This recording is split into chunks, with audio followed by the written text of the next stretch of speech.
Year 2023.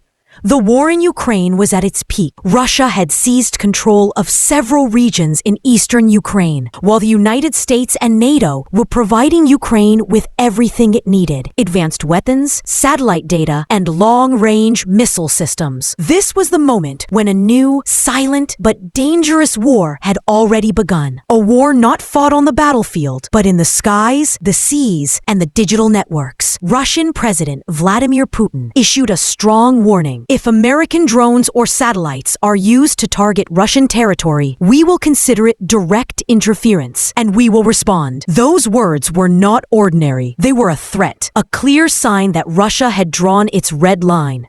The United States responded immediately. A Pentagon spokesperson stated, "We are flying under international law. We will not back down because of Russian threats." A few days later, an American MQ-9 Reaper drone was flying a routine surveillance mission over the Black Sea, monitoring Russian activity near Ukraine. Suddenly, two Russian Sukhoi 27 fighter jets approached. Eyewitness reports said one of the Russian jets repeatedly flew in front of the drone, dumping jet fuel over it, blinding its sensors, and damaging its propeller. Moments later, the drone lost control and crashed into the sea. The incident became breaking news worldwide. The U.S. accused Russia of reckless and dangerous behavior. This was international airspace. The Russian pilots acted unprofessionally. Russia replied, "The drone was flying dangerously close to our airspace. We didn't intend to shoot it down."